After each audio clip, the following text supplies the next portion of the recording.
Junagadh B division police સ્ટેશનના બળાત્કાર અને પોક્સોના ફરાર આરોપીને દિલ્હી ખાતેથી પકડી પાડતી બી ડિવિઝન પોલીસ જૂનાગઢ રેન્જના પોલીસ મહાનિરીક્ષક તેમજ જિલ્લા પોલીસ અધિક્ષકની સૂચના અને નાયબ પોલીસ અધિક્ષકના શરીર સંબંધી તથા મિલકત સંબંધી ગુનાઓ તેમજ મહિલા બાળકો વિરુદ્ધના ગુનાઓ બનતા હોય અને તેને અટકાવવા માટે ગુનામાં ગુનેગારોને સત્વરે પકડી પાડવા સૂચના કરવામાં આવેલ હતી, જે અન્વયે Junagadh B division police station હેઠળ આવા આરોપીઓને આ ગુનાના કામ માટે પકડી પાડવા માટે સતત કાર્યશીલ અને પ્રયત્નશીલ રહ્યા હતા। ત્યારે બી ડિવિઝન પોલીસ સ્ટેશન આ કામના આરોપીઓને ફરિયાદીની સગીર વયની દીકરીને લગ્ન કરવાના ઈરાદે ફરિયાદીના ગેરકાયદેસરના વાલીપણામાંથી અપહરણ કરી લઈ જઈ ગુનો કરેલાનો બનાવ પણ બનેલ હતો, જે અનુસંધાને ગુનાની ગંભીરતાને ધ્યાને લઈને આરોપીને તાત્કાલિક પકડવા માટે સૂચના આપેલ હતી, જે અન્વયે ટેકનિકલ રિસોર્સથી બાતમી મળેલ હતી। તે કામનો આરોપી સંજય ભૂપતભાઈ એરડા, જેઓ જૂનાગઢ દોલતપરા વાળો છે, તેને દિલ્હી ખાતેથી પકડી પાડી અને બાતમીના આધારે પકડી પાડવામાં આવ્યો છે।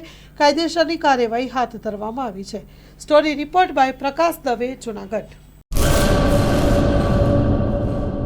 પેઢીઓની પ્રીત જ્યાં વિશ્વાસનું છે નામ, કલા અને સંસ્કારનું ગૌરવ બનતું આધાર, પાંચમી પેઢીના વારસામાં ઝળકે સોનાની શાન, મોક્ષા એટલે અંતરની શ્રદ્ધા અને સાચું સન્માન, પાંચ પેઢીનું આ સાથ સદાય અમર રહેશે, પાંચ પેઢીનું અતૂટ વિશ્વાસ એટલે કેરાનું ઘરેણું મોક્ષા જ્વેલર્સ।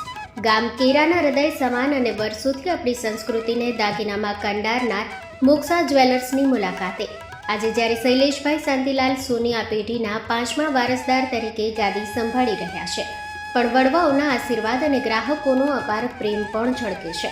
પારણાના ચાંદીના વાસણથી લઈને લગ્નના ભવ્ય ઘરેણા સુધીનું અદ્ભુત કલેક્શન, જૂની કલા અને નવી સ્ટાઇલનો અનોખો સંગમ, ભગવાનના શણગાર અને ગિફ્ટ આર્ટિકલ્સ માટેનું ઉત્તમ સ્થાન, તમારા જીવનના દરેક સોનેરી અવસરને બનાવો વધુ ખાસ મોક્ષા જ્વેલર્સ સાથે। તો નોંધી લેશું અમારું સરનામું, મોક્ષા જ્વેલર્સ, કેરા, તાલુકો ભુજ, કચ્છ।